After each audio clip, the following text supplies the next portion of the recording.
Hello students, Calcutta university philosophy major fifth same তোমাদের জন্য আরো একটা নতুন ভিডিও নিয়ে চলে এসেছি। আশা করবো লাস্টের ভিডিওগুলো তোমরা দেখে নিয়েছো। ল কন্টেন্ট ভিডিও আমি অলরেডি আপলোড করে দিয়েছি। যদি না দেখে থাকো যাও গিয়ে সেগুলো দেখে আসো। সেখানে আমি সাজেশন দিয়েছি। আমি তোমাদের অ্যাসিওর করতে পারি সাজেশন থেকে তোমরা 100% কমন পাবে। 100% কমন পাবে। পরীক্ষা মিটুক, সেই কোয়েশ্চেন্স গুলো পড়ে গিয়ে দেখো। যদি কমন না থাকে তখন আমাকে কমেন্টে জানিও। যাই হোক, আজকে তোমাদের জন্য নতুন ভিডিও নিয়ে চলে এসেছি। আমি সন্নিধি কোচিং এর তরফ থেকে সমীরণ স্যার তোমাদের জন্য পর ভিডিও আনছি, যাতে তোমাদের 19 তারিখ থেকে যে পরীক্ষা শুরু তার আগেই তোমরা পরীক্ষার জন্য একদম প্রস্তুত হয়ে নিতে পারো। চলো, আজকে তোমাদের একটি অন্যতম ভীতির জায়গা সেমিস্টারে ডিএসসিসি 9 তর্ক সংগ্রহ, সেইটা আজকে শুরু করব। আমি যেভাবে বোঝাবো আশা করব সেই ভীতি তোমাদের অনায়াসে কেটে যাবে, এবং আমি যতটা সম্ভব সেই ভীতি কাটিয়ে তোলার জন্য সদা তৎপর রয়েছি। চলো দেখে নিই কিরকম ভাবে তর্ক সংগ্রহ পড়তে হয়, কিরকম ভাবে উত্তর লিখতে হয়, কিভাবে বুঝতে হয় এবং কিভাবে সহজে নম্বর তোলা যায়। একটা কথা, আমার টিপস তোমাদের জন্য, তর্ক সংগ্রহ হতে পারে ভয়ের, কিন্তু এইখানে স্কোরিং পেপার এটা একটা, এইটা কোনোদিনও ছাড়া যায় না। বাকি পেপারগুলো লিখে 10-এ 15-এর উত্তর হলে কত পেতে পারো? ম্যাক্সিমাম 8-9, কিন্তু এই তর্ক সংগ্রহে ঠিকঠাক লিখতে পারলে 10-11-12 পর্যন্ত নম্বর পাওয়া যায় 15-এর উত্তরে। তাহলে কেন ভয় পাবে? আমি আছি তোমাদের সাথে। চলো শুরু করে নিই, দেখে নেবো কি কি সাজেশনে কোয়েশ্চেন আছে এবং কিভাবে তার উত্তর লিখতে হয়। চলো শুরু করে দিই। ইউনিভার্সিটি সিলেবাস অনুযায়ী তর্ক সংগ্রহে তোমাদের কি কি পড়তে হচ্ছে? তর্ক সংগ্রহে তোমাদের সিলেবাস অনুযায়ী পড়তে হচ্ছে মঙ্গলাচরণ, তারপরে পড়তে হচ্ছে বুদ্ধি, স্মৃতি, যথার্থ অনুভব, অযথার্থ অনুভব, তারপরে হচ্ছে কারণ, করণ, কারণের প্রকারভেদ, অন্যতা, সিদ্ধি, তারপরে তোমার প্রত্যক্ষ খণ্ডের মধ্যে পড়তে হচ্ছে তোমার প্রত্যক্ষের সংজ্ঞা পড়তে হচ্ছে, সবিকল্প নির্বিকল্প প্রত্যক্ষ পড়তে হচ্ছে, লৌকিক সন্নিকর্ষ পড়তে হচ্ছে। কিন্তু এত কিছু বিষয় রয়েছে, কিন্তু তোমাদের এত কিছু করতে হবে না। তুমি লাস্ট ভিডিওগুলো দেখে আসছে, তোমরা জানতেই পারছো যে আমি তোমাকে সাজেস্টিভ জায়গাটুকু খালি বলে দেবো, এবং এটুকুনি পড়ে গেলেই তুমি পরীক্ষাতে কমন পাবে। আজকে আমি ডাইরেক্ট যে বিষয়টায় চলে যাব, তর্ক সংগ্রহের যে বিষয়টা পড়াবো সেটা হচ্ছে স্মৃতি। স্মৃতি স্মৃতি এই তর্ক সংগ্রহ পড়ার নিয়ম হচ্ছে, তুমি যদি বইটা খুলে দেখো তর্ক সংগ্রহে, তোমাদের যেটা নারায়ণ চন্দ্র গোস্বামীর লেখা বইটি, সেই তর্ক সংগ্রহ বলে দিই আমি ইতিহাসটা। তর্ক সংগ্রহ হচ্ছে অন্নং ভট্ট, নব্যনৈয়ায়িক অন্নং ভট্ট লেখা। তোমরা যে বইটা মেনলি ক্যালকাটা ইউনিভার্সিটি প্রেফার করে, সেটা নারায়ণ চন্দ্র গোস্বামীর লেখা তর্ক সংগ্রহের বইটি। সেটা যদি বইটা খুলে দেখো, বইটার মধ্যে একটু মোটা হরফে লেখা আছে, তারপরে ছোট ছোট হরফে লেখা আছে। তারপর সেটা বাংলায় ভাষা লেখা, সংস্কৃত মোটা হরফে যেটা লেখা রয়েছে, সংস্কৃতে লেখা, অক্ষরগুলো বাংলা কিন্তু সংস্কৃতে লেখা। সেই সংস্কৃতে লেখা অংশটা হচ্ছে তর্ক সংগ্রহের মেন লেখা, যেটা অন্নং ভট্ট লিখেছেন। অন্নং ভট্ট সেই তর্ক সংগ্রহের লেখার পরে ছোট ছোট আকারে যেটা লিখে সেটা হচ্ছে টিকা। ওই টিকা হচ্ছে এমন একটা জায়গা যেখানে কারো হরফে মোটা হরফে যেগুলো লেখা, সেগুলোকে মধ্যে কিছু অসম্পূর্ণ কিছু থাকলে সেটাকে রেকটিফাই করে নিয়েছে টিকাতে। সেই টিকার নাম হচ্ছে দীপিকা। দীপিকা দীপিকা পাডুকর নয়, এটার নামই দীপিকা। তো যাই হোক, অন্নং ভট্টই দীপিকা টিকাটাকে রচনা করেছেন, সেটা ছোট ছোট হরফে লেখা সেটা। তো এই হচ্ছে তর্ক সংগ্রহ বইটা। এই তোমাদের কোয়েশ্চেনে থাকবে, আমি স্মৃতি পড়াচ্ছি, স্মৃতি নিয়ে বলি, স্মৃতির লক্ষণটি ব্যাখ্যা করো। স্মৃতির লক্ষণটি কি দিয়েছে সেটা লিখতে গেলে তোমাদের ওই মোটা মোটা হরফে যেটা লেখা রয়েছে সেখানেই স্মৃতির লক্ষণে তোমরা যদি দেখো লেখা আছে এটা, সংস্কার মাত্রজন্যম জ্ঞানম শ্রুতি। সংস্কার মাত্রজন্যম জ্ঞানম শ্রুতি, এইটা তোমাদের লিখতে হবে। শুধু এটুকুনি লিখে দিলেই হবে না, এটার ব্যাখ্যা করতে হবে। এখানে ব্যবহৃত প্রত্যেকটা পদের সিগনিফিকেন্ট বা তাৎপর্য বা কি প্রয়োজনীয়তা সেটা তোমাকে ব্যাখ্যা করতে হবে, এবং এই পদগুলির মাধ্যমে অন্নং ভট্ট কি বুঝিয়েছেন, এখানে কোনো দোষ দেখিয়েছেন কিনা, বা এটার কি প্রয়োজনীয়তা, প্রত্যেক কথা তোমাকে লিখতে হবে। এই হচ্ছে তোমার লেখার স্টাইল, এইভাবে তোমাদের লিখতে হয়। আমি তোমাদের এবার পড়িয়ে দিই যে কিভাবে স্মৃতির লক্ষণটি তিনি ব্যাখ্যা করেছেন এবং প্রত্যেকটা পদের তাৎপর্য কি। তো প্রথমেই বলি, সংস্কার মাত্র জন্যম জ্ঞানম স্মৃতি, অর্থাৎ যেটি সংস্কার, মাত্র সংস্কারের দ্বারা উৎপন্ন হচ্ছে সেটিকেই বলা হচ্ছে স্মৃতি। মাত্র সংস্কারের জন্য যেটা উৎপন্ন সেটাকে বলা স্মৃতি। কিচ্ছু বোঝা যায়নি, কি মাত্র, কি সংস্কার, কি স্মৃতি। স্মৃতি তো আমি ছোটবেলা থেকে স্মৃতি পড়ে আসছি, মা সারা জীবন বলে গেছে পড়া মনে রাখ, পড়া মনে রাখ। আবার স্মৃতি এখানে এখানে কি কি সংস্কার মমস্কার নিয়ে চলে এসছে। বলছি সংস্কার বলতে এখানে নৈয়ায়িকরা 3 প্রকার সংস্কারকে মেনেছে। 3টি সংস্কার। 3টি সংস্কারের নাম হচ্ছে বেগ, স্থিতি আর ভাবনা। বেগ, স্থিতি আর ভাবনা। কিন্তু এই 3টে সংস্কারের কথা স্মৃতির ক্ষেত্রে এই লক্ষণে বলা হয়নি। লক্ষণের ইংরেজিতে ডেফিনেশন, লক্ষণের ইংরেজি ডেফিনেশন, কোনো ভয় পাবার কিছু নেই। লক্ষণের ইংরেজি ডেফিনেশন জানতে চাইছে তোমার থেকে। এখানে যে সংস্কার বল দ্বারা যে সংস্কার, এই 3 প্রকার সংস্কারের কথা বলা হয়েছে, নৈয়ায়িকের 3 প্রকার সংস্কারকে মেনেছে, কিন্তু এই লক্ষণটার ক্ষেত্রে শুধুই ভাবনা নামক সংস্কারটিকে স্বীকার করা আছে। আমরা বলি না কি চিন্তা কি ভাবনা, সেই ভাবনা নামক সংস্কারকে স্বীকার করা হয়েছে, কারণ একমাত্র ভাবনা নামক সংস্কারটি আমাদের আত্মাতে থাকে। স্মৃতি নৈয়ায়িকদের মধ্যে থাকে আত্মাতে, আত্মার মধ্যেই ভাবনা নামক সংস্কারটি থাকে। এই ভাবনা নামক সংস্কারটি দিয়ে যেটি উৎপন্ন হচ্ছে, যে জ্ঞান, ভাবনা নামক সংস্কারের মাধ্যমে যে জ্ঞান উৎপন্ন হচ্ছে সেটিকে আমরা স্মৃতি বলছি। এই হলো স্মৃতির লক্ষণ। এবার লক্ষণে ব্যবহৃত প্রত্যেকটা পদের গুরুত্ব জানার আগে আমাদের কয়েকটা ইম্পর্টেন্ট জিনিস জানতে হবে। সেইটা হচ্ছে অতিব্যাপ্তি দোষ, অব্যাপ্তি দোষ, অসম্ভব দোষ। কি? অতিব্যাপ্তি, অব্যাপ্তি আর অসম্ভব, এই 3 প্রকার দোষ সম্পর্কে আমাকে জানতে হবে। এই 3 প্রকার দোষ কি? খুব সহজে তোমাদের বুঝিয়ে দিচ্ছি। অতিব্যাপ্তি মানে হচ্ছে বেশি বলে দেওয়া, যেটুকুনি বললে আমার মিটে যায় তার থেকে যদি বেশি বলে দিই সেটাকে বলে অতিব্যাপ্তি। ধরো তোমার যাওয়ার কথা হাওড়া থেকে ব্যান্ডেল, তুমি ব্যান্ডেলে না পৌঁছে বর্ধমানে চলে গেলে, গ্যালোপিন লোকাল ধরেছিলে, বর্ধমানে ব্যান্ডেলে নামার কথা কিন্তু ব্যান্ডেলে ঘুমিয়ে পড়েছিলে, ডাইরেক্ট ট্রেন বর্ধমানে থামিয়ে দিয়েছে। এইটা হয়ে গেল অতিব্যাপ্তি, যেটা বলার কথা বা যেখানে আমার যাওয়ার কথা তাতে বেশি চলে গেলাম। এইবার অব্যাপ্তি মানে হচ্ছে কম বলা, যতটা বলা ততটা না বলে কম বলে দিচ্ছি, যেটাকে বলা হচ্ছে অব্যাপ্তি। ব্যান্ডেলে যাওয়ার কথা, তুমি হয়তো এমন ট্রেন ধরলে সেটা ব্যান্ডেল পর্যন্ত যাই না, হয়তো তুমি ট্রেন ধরেছো শ্রীরামপুর লোকাল, শ্রীরামপুরে তোমাকে নেমে পড়তে হলো, আর কি যাবে না ট্রেন, ব্যান্ডেল যাওয়া হলো না। এটা হলো অব্যাপ্তি দোষ। আর একটা হচ্ছে অসম্ভব দোষ। অসম্ভব দোষ মানে যেটা পসিবলই না, ধারে কাছে যায়নি, ধারে কাছে বলা হয়নি। অর্থাৎ তুমি ব্যান্ডেলে যাওয়ার কথা, তুমি তারকেশ্বর লোকাল ধরে ফেলেছো, তারকেশ্বর লাইনে চলে গেলে, ব্যান্ডেল আর পৌঁছালে না। এই হচ্ছে তোমার 3টে দোষ। লক্ষণের ক্ষেত্রে এই 3টে দোষকে মানতে হয়। যদি কোনো জায়গায় এই দোষ দেখা দিচ্ছে সেই জায়গাটা রেকটিফাই করে নিতে হয়। তো প্রথমেই আমাদের যেটা বুঝতে হবে, এই যে লক্ষণ সংস্কার মাত্র জন্যম জ্ঞানম স্মৃতি, এই লক্ষণটাতে আমাদের প্রত্যেকটা শব্দের তাৎপর্য প্রথমে আমরা বুঝবো। এই যদি জ্ঞানম এই পদটা ব্যবহার না করা হতো তাহলে আমাদের কি সমস্যা হতো, এইটা প্রথমে আমরা দেখিনি। যদি জ্ঞানম পদটাকে ঢেকে দিই তাহলে কি বলা হচ্ছে? সংস্কার মাত্র জন্যম স্মৃতি। কি বলা হচ্ছে? সংস্কার মাত্র জন্যম স্মৃতি। মাত্র সংস্কারটি খালি স্মৃতি বলা হচ্ছে। এটা বললে কি হবে? অন্যম্বরটা বলা হচ্ছে এটি বলা হলে অতিব্যাপ্তি দোষ হবে, মানে বেশি বলা হয়ে যাবে, যেটা নয় সেটাকেও ঢুকিয়ে ফেলা হবে, যেখানে যাওয়ার কথা না সেখানে চলে যাওয়া হবে। কেন? ব্যাপারটা কি? আচ্ছা, বুঝতে গেলে সংস্কার বিষয়টা বুঝতে হয়। সংস্কার হচ্ছে এমন একটা পদার্থ, এই মনে ওঠে এই নেমে যায়, এই ওঠে এই নেমে যায়, মানে মনে চলতে থাকে। তোমার মনে এই মাত্র ইচ্ছা হলো বিরিয়ানি খাবো, খানিক বাজে বন্ধ হয়ে গেল, মানে সংস্কার উঠছে নামছে উঠছে নামছে, ওয়েবস এর মতো। অর্থাৎ সংস্কার উৎপন্ন হচ্ছে, ধ্বংস হচ্ছে প্রত্যেক ক্ষণে। এইটাই সংস্কার। যদি সংস্কার মাত্র জন্যম স্মৃতি, মানে এখানে ভাবনা নামক সংস্কার কথা বলা হয়েছে। তোমাকে প্রথমে বললাম মনে ভাবনা উঠছে এই বিরিয়ানি খাবো, আবার নেমে গেল।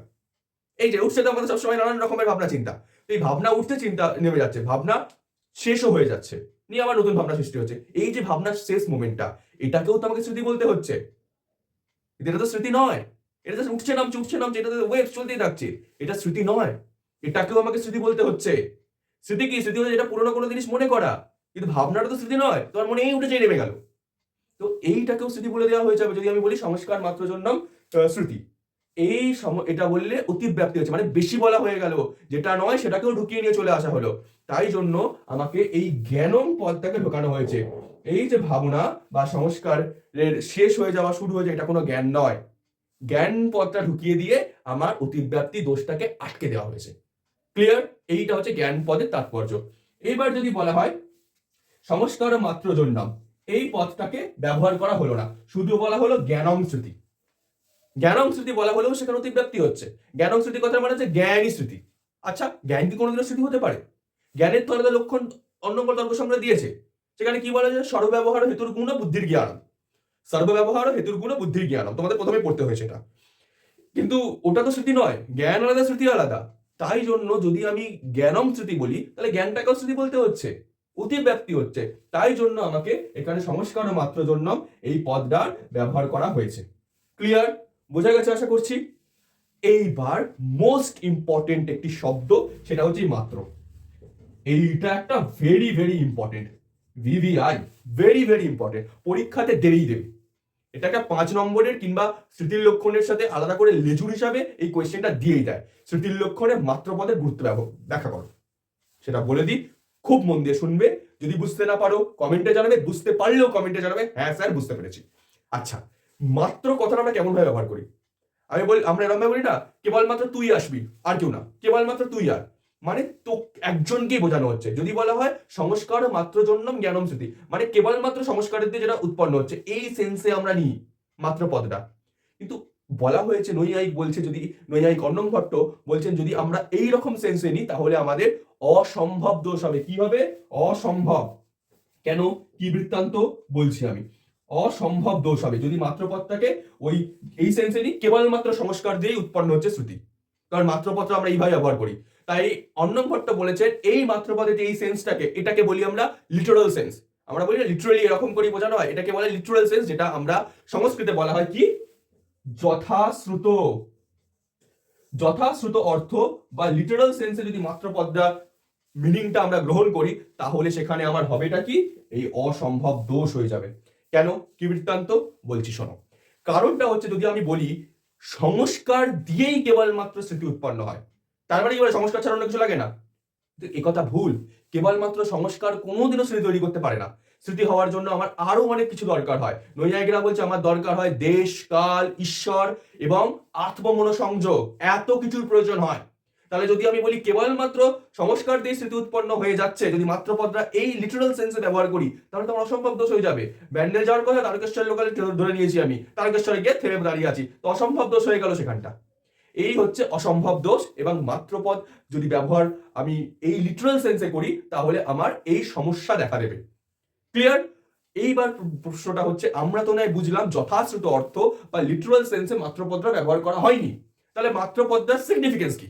মাত্রপদটা কেন ব্যবহার করা হয়েছে? এইটা আমাদের কাছে ইম্পর্টেন্ট কোয়েশ্চেন। শুনে নি। মাত্রপদটা এখানে ব্যবহার করা হয়েছে যে সেন্সে, সেইটা হচ্ছে এই মাত্রপদটার দ্বারা এইটা বোঝানো হচ্ছে যে স্মৃতির জন্য কোনো আমার বহিরিন্দ্রিয়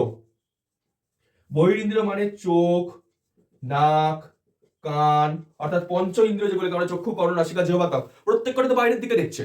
এই বহিরিন্দ্রিয়ের একটারও প্রয়োজন হয়নি। যদি বহিরিন্দ্রিয়ের কোনোটার প্রয়োজন হয় তাহলে সেটা শ্রুতি নয়। ক্লিয়ার? বুঝতে পারা গেছে? এই বহিরিন্দ্রিয় নিষেধ করার জন্যই আমাদের স্মৃতির লক্ষণে মাত্রপদরা ব্যবহার করা হয়েছে। ক্লিয়ার? বুঝতে পেরেছ আশা করি। তাহলে আরেকবার রিক্যাপিচুলেট করে নি। জ্ঞানং পদটা কি জন্য ব্যবহার করা হয়েছে? জ্ঞানং পদটা বোঝানো হয়েছে ওই ভাবনা সংস্কার উঠছে নামছে উঠছে নামছে, এই সংস্কার কোনোদিনও স্মৃতি নয়। শুধু সংস্কার মাত্র জন্য জ্ঞানং স্মৃতি, শুধু সংস্কারকে আমি কখনো স্মৃতি বলতে পারি না, কারণ সংস্কার ধ্বংস হয়ে যাচ্ছে, এটা কোনো জ্ঞান নয়। তাই জন্য জ্ঞান পদটাকে ব্যবহার করে অতিব্যাপ্তি দোষটাকে আমরা সরিয়ে ফেলতে পেরেছি, অন্নম ভট্ট সরিয়ে ফেলেছে। এইবার যদি সংস্কার মাত্র জন্য এই পদটাকে সরিয়ে দিয়ে শুধু বলা হতো জ্ঞানম স্মৃতি, জ্ঞানম স্মৃতি মানে জ্ঞান মাত্রই স্মৃতি, এটা কোনো কথা নয়। জ্ঞান কোনোদিনও স্মৃতি নয়, জ্ঞান আলাদা স্মৃতি আলাদা। এইভাবে অতিব্যাপ্তি দোষ হচ্ছিল, সেটাকেও সরিয়ে দিল। এবার ইম্পর্টেন্ট হচ্ছে এই মাত্রপদ। এই মাত্রপদটা ব্যবহার করা বললাম কি, প্রথমত এটাকে লিটারাল সেন্স বা যথাশ্রুত অর্থে গ্রহণ করলে হবে না যে সংস্কার মাত্রর দ্বারাই কেবলমাত্র সংস্কার দ্বারাই স্মৃতি উৎপন্ন হচ্ছে, কারণ স্মৃতি হতে গেলে আমার আরো অনেক জিনিস দরকার যেগুলো আমি বললাম। তো কাজেই সংস্কার মাত্র দ্বারাই কি স্মৃতি হতে পারে না। তাহলে মাত্রপদটা কি জন্য ব্যবহার করা হয়েছে? মাত্রপদ ব্যবহারের মাধ্যমে বহিরিন্দ্রিয়কে আটকে দেওয়া হয়েছে। স্মৃতি হতে গেলে কোনোদিনও আমার বহিরিন্দ্রিয়ের প্রয়োজন হয় না। আর একটা ইম্পর্টেন্ট জিনিস এখানে আসে, সেটা হচ্ছে প্রশ্ন, প্রত্যভিজ্ঞা কি স্মৃতি? খুব ইম্পর্টেন্ট। প্রত্যভিজ্ঞা কি স্মৃতি? চলো এই বিষয়টা জেনে নিই। তার আগে আমাকে জানতে হবে প্রত্যভিজ্ঞা বিষয়টা কি। কি লেখাটা হচ্ছে? প্রত্যভিজ্ঞা। প্রত্যভিজ্ঞা, পয়রা ফলা তয়জা ফলা ভয় রশ্মি বর্গের জয় ইয় আকার। প্রত্যভিজ্ঞা খুব ভালোভাবে মনে রাখবে। অনেকে এটাকে প্রত্যাভিজ্ঞা বলে, প্রত্যাভিজ্ঞা নয় কথাটা, কথা প্রত্যভিজ্ঞা। এখানে আকার নেই, পয়রা ফলা তয়জা ফলা আকার নেই, প্রত্যভিজ্ঞা। এবার প্রশ্ন হচ্ছে প্রত্যভিজ্ঞা ব্যাপারটা কি? খুব সহজে বুঝিয়ে দিচ্ছি। তোমরা আমাকে ভিডিওর মাধ্যমে চোখে দেখছো, সামনাসামনি কোনোদিনও দেখোনি, কোনোদিনও সামনাসামনি দেখোনি। এইবার কোনো একদিন রাস্তায় তুমি দেখতে পেলে আমি হেঁটে হেঁটে যাচ্ছি, তখন তোমার কি মনে পড়বে? আরে এই সেই সমীরণ স্যার না, যে ইউটিউবে ভিডিও বানায় ফিলোসফি নিয়ে, সন্নিধি কোচিং চ্যানেলের নাম। হ্যাঁ, আমি তো ভিডিও দেখি। এই সেই সমীরণ স্যার যাকে আমি ইউটিউবে সন্নিধি কোচিং চ্যানেলে ফিলোসফির ভিডিও বানাতে দেখেছি, তার ক্লাস শুনেছি, তাকে আমি ভিডিওতে দেখেছি। এই যে জ্ঞানটা, এটাকে বলা হয় প্রত্যভিজ্ঞা। কোন প্রশ্ন? এটা কি স্মৃতি? কেন এই প্রশ্নটা জাগলো? কারণ আমি তো স্মরণ করছি যে সমীরণ স্যারকে দেখেছি, তাকে মনে করছি। এটাই কি স্মৃতি নয়? অন্নম ভট্ট বলছেন না, এটা স্মৃতি নয়। কোথায় স্মৃতি আর প্রত্যভিজ্ঞার পার্থক্য? এবার একটু ভেবে দেখি। স্মৃতি স্মৃতি ব্যাপারটা কি, অভিজ্ঞতা ব্যাপারটা কি তো বললাম। স্মৃতি বলতে কি, আমি যদি তোমায় জিজ্ঞেস করি, আচ্ছা বলো তো কাল রাত্রে তুমি কি খেয়েছিলে, তোমরা অনেক ভেবে আগের দিন রাত্রের ঘটনা মনে করবে, মনে করে বলবে হ্যাঁ গতকাল রাত্রে আমি রুটি আর আলুর তরকারি খেয়েছিলাম কড়াইশুঁটি দিয়ে। এটা কি, এটা তুমি গতদিনকার মেমোরিতে গেলে গিয়ে মনে করে আনলে। এখানে কি তোমার আবার সেই দিনটাতে তুমি টাইম ট্রাভেল করে গিয়ে সামনে চোখে দেখে এটা কি হলো, হলো না, তুমি জাস্ট আগের দিনের মেমোরিটাতে গেলে। কিন্তু প্রত্যভিজ্ঞার ক্ষেত্রে আমাকে তো মানে যদি আমার যে এক্সাম্পলটা দিলাম, সমীরণ স্যার, এই সেই সমীরণ স্যার আমাকে সেখানে দেখতে পেয়েছিলে, দেখার পর তোমার স্মৃতিতে এসছে যে হ্যাঁ এই সমীরণ স্যারের আমি সন্নিধি কোচিংয়ে ক্লাস করেছি, এটা স্মৃতিতে এসছে তোমার।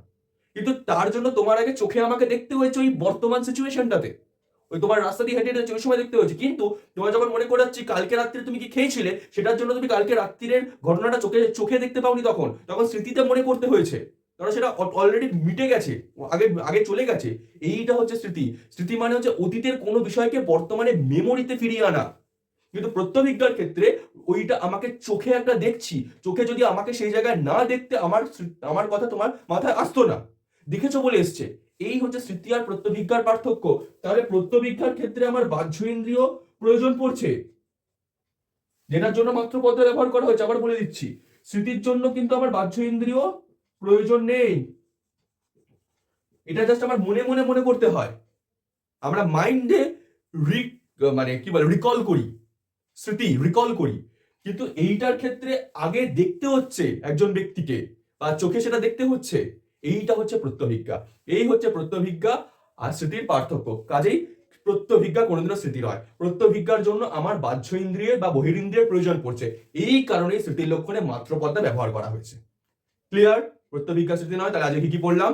স্মৃতির লক্ষণ পড়লাম, স্মৃতির লক্ষণে প্রত্যেক কটা পদের তাৎপর্য পড়লাম, অব্যাপ্তি অতিব্যাপ্তি অসম্ভব দোষ কি সেটা পড়ে নিলাম, পাশাপাশি মাত্র পদ্মার ব্যবহারটা ইম্পর্টেন্সটা বুঝলাম, প্রত্যভিজ্ঞা কেন স্মৃতি নয় এই কোয়েশ্চেনটা পড়লাম। আশা করি তোমরা আজকের ভিডিওটা বুঝতে পেরেছো। ভালো লাগলে অবশ্যই কমেন্টে জানাও, তোমাদের কোনো জায়গায় অসুবিধা থাকলে আমাকে কমেন্টে জানিও। হোয়াটসঅ্যাপ নাম্বার দিয়ে দিচ্ছি নিচে, হোয়াটসঅ্যাপ করতে পারো কোনো জায়গায় অসুবিধা থাকলে। নোটস লাগলেও কি করবে সেটা আমি পরের ভিডিওতে বলবো, কারণ তর্ক সংগ্রহে আরো কয়েকটা ভিডিও আসবে, সেগুলো দেখো। সাজেস্টিভ করে যে কটা পড়াবো সে কটাই সাজেস্টিভ কোয়েশ্চেন। তো লাস্ট যখন তর্ক সংগ্রহ হিসাবে তখন আমি বলবোই, কিন্তু এইটাও ইম্পর্টেন্ট, এবারের খুব ইম্পর্টেন্ট একটি কোয়েশ্চেন। আশা করি ভিডিও ভালো লাগলো। ইউটিউব চ্যানেল সন্নিধি কোচিংকে লাইক করো, ভিডিওগুলি শেয়ার করো, কমেন্ট করো, অবশ্যই আমাদের চ্যানেলটিকে সাবস্ক্রাইব করো, ফেসবুক পেজ সন্নিধি কোচিংকে ফলো করো। আশা করি ভিডিও ভালো লেগেছে। অসংখ্য ধন্যবাদ, নমস্কার।